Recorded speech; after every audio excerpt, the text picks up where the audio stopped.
You ask Tiger to calculate. This deals with linear inequalities with one unknown. The final result is x smaller than -5.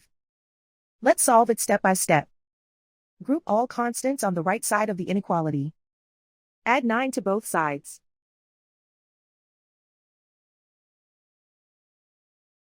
Simplify the arithmetic.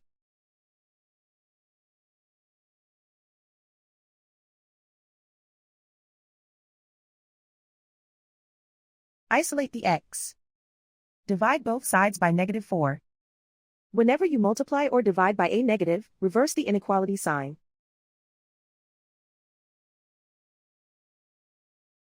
Cancel out the negatives.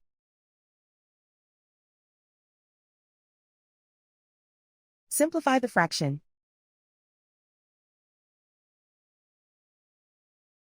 Move the negative sign from the denominator to the numerator.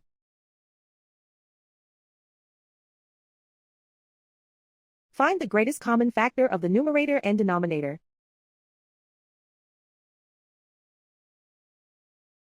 Factor out and cancel the greatest common factor.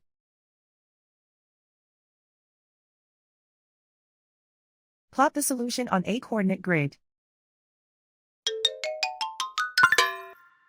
And so the final result is x smaller than -5.